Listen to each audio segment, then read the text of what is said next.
some point, you gotta decide for yourself who you gonna be. Can't let nobody make that decision for you. My loved ones, continuing on 4 months of Oscar as well as beloved Black History Month. We are going to talk about a historic film celebrating its 10-year anniversary this year that really covered amazing and heart-wrenching ground, earning 2 Oscars on Oscar night, February 26, 2017. Sadly, only 2, because we all knew Best Picture was going to go to La La Land. Oh, wait a minute. Guys, I'm sorry. No, there's a mistake. Moonlight, you guys won Best Picture. Moonlight won. Come on, this is not a joke. This is not a joke. I'm afraid they read the wrong thing. This is not a joke. Moonlight has won Best Picture. Moonlight, Best Picture. Yes, I can remember that night like it was yesterday, folks. That fuck up on national television by Warren Beatty and Faye Runaway Dunaway. Don't just put the blame on Warren. Warren, what did you do? Faye read the damn card. Lovingly part of Oscar's history. I can remember how embarrassing, but also how rewarding for the filmmaking team behind the Best Picture of 2016, Moonlight. Released by A24, how about that? Based on playwright Terrell Alvin McCraney's unpublished semi-autobiographical play, In Moonlight, Black Boys Look Blue. We go through the 3-stage odyssey of Chiron, whose name in Greek actually means the wounded healer. Growing up in poverty, abuse, confusion, harsh adolescence in drug-fueled Miami, Florida, with his poor mother being a saddening addict to crack cocaine. More importantly, within adolescence, growing into his sexual orientation as a gay black man in the drug-infested area. What's a faggot? A word used to make gay people feel bad. Am I a faggot? No. You could be gay, but you never let nobody call you no faggot. Co-writer and director Barry Jenkins got the idea of adapting this story from a collection of shelved pieces to the Borscht Arts Collective in Miami, and Jenkins knew immediately this would be the next powerful piece for him to do. Retooling the script with the focus on Chiron's different stages from his nicknames Little to Black, respectively. Better yet, shooting it in the same area both Jenkins and McCraney grew up, in Liberty City of Miami.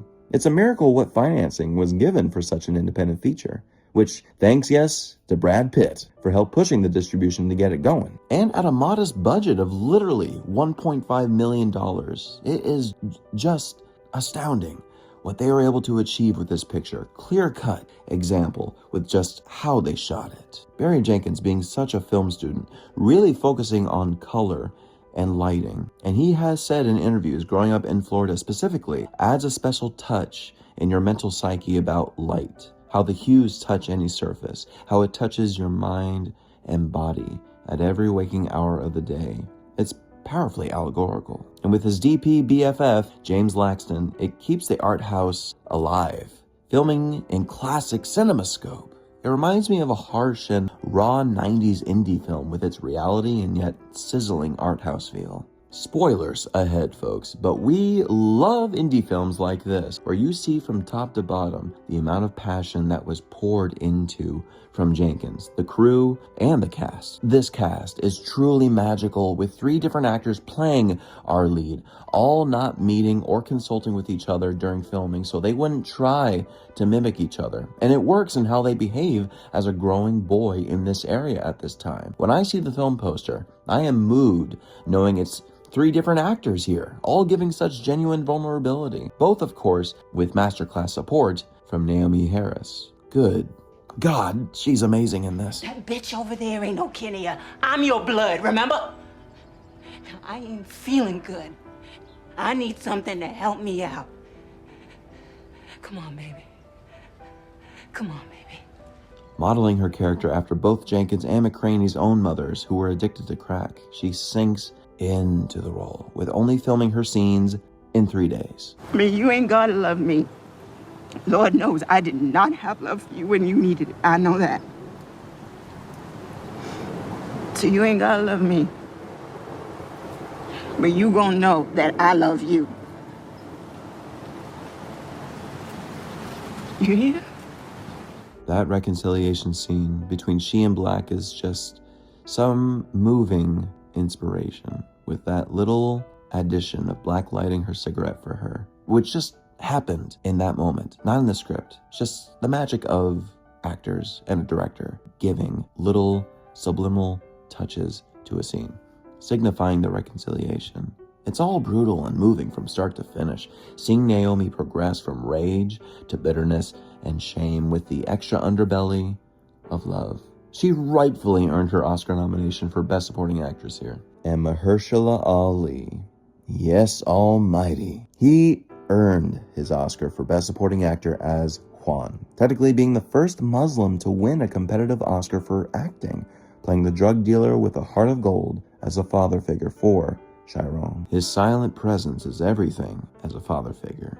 You can tell when he speaks to you. When he actually does, it means everything to him and to us. You gonna raise my son? Yeah. That's what I thought. You gonna raise him?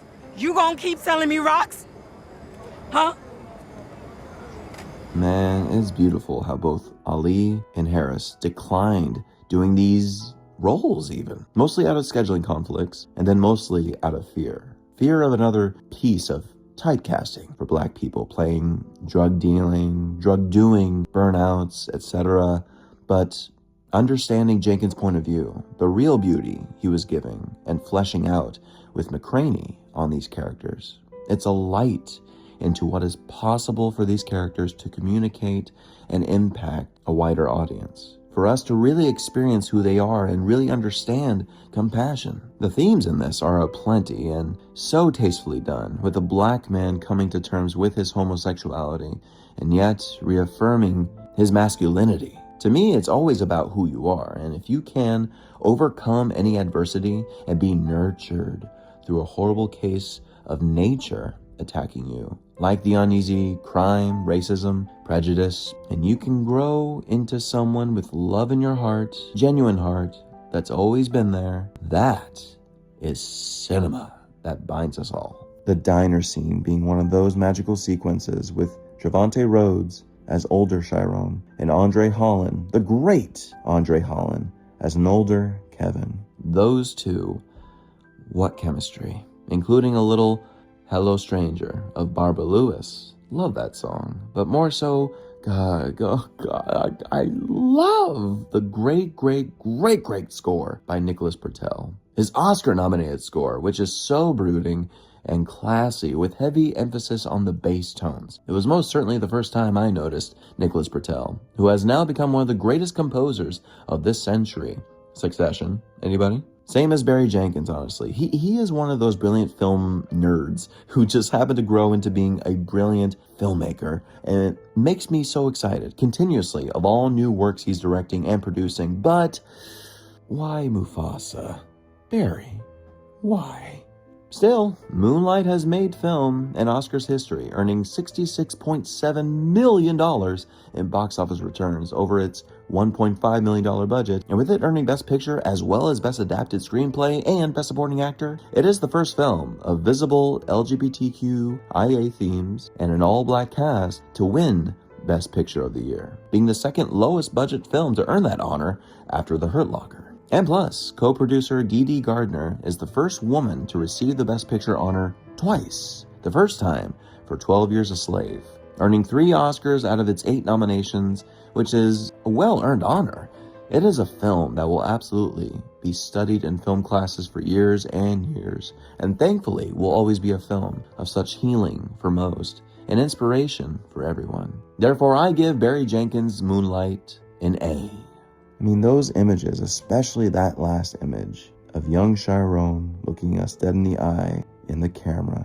Mahershala teaching Little how to swim when the actor really couldn't swim in real life will live with us for so long. And with how co-editor Joy McMillian cut it together, creates a soothing experience, which earned her also the Oscar nod for Best Editing, the first Black female to receive that honor as well. Isn't that amazing? After all these years of cinema, with all classics, Black filmmakers working in every aspect of design, artists of the Black community are finally receiving their due recognition when they should have earned from the early beginning of their work. The battle continues, does it not? It is indeed required viewing for every cinephile, but for humans of all backgrounds. If you have seen this, share all your thoughts in the comments, folks. If you like this, please click like, subscribe, and stay tuned for more to come your way very soon. Thank you all so very much for watching and supporting, and yes, please don't be afraid of love. Keep your heart open.